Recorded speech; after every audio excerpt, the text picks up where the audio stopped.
Hello again. Now I'm going to show you how we do sweet chestnuts and hazelnuts and seeds in grow bags. The way I do this is to take the nuts out when they're deciding to root, not when you want to root them.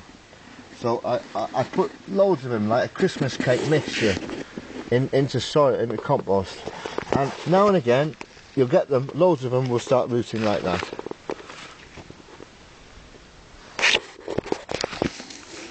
So we'll use that one. You going? Okay, now we've got to do the grow bag to prepare it. So we make 6 marks across this way every 2 inches. I made marks on my ruler.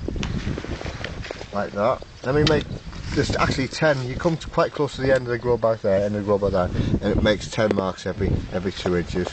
Then you join them all up that way, and you join them all up that way with a mark across.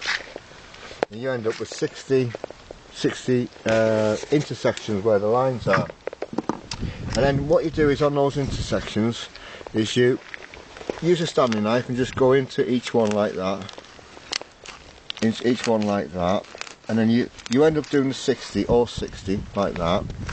And because the compost is usually hard, you can put a chisel in it just to make the holes a bit wide, not the holes wider, but the compost underneath a bit more able to put the seed in it. And you go along, making the 60 with a chisel, or you can use a donker, piece of wood, just to do that. And then you go and get your nuts. What I had before, like that, with a fair bit of root on it. Too much root on that, really. Then you just put it in holes like that. You put it in holes like that, and then you end up putting lots. You put them in the holes like that, and you end up with a grow bag like this one here. I shall get it off. This was done 2 weeks ago. You can see how they're starting to come, how the little sweet chestnut trees are starting to come, and you'll end up with 60 sweet chestnuts in the grow bag. Okay, and you can see how I've done the same thing with this, and these are hazelnuts, and look how they've come up.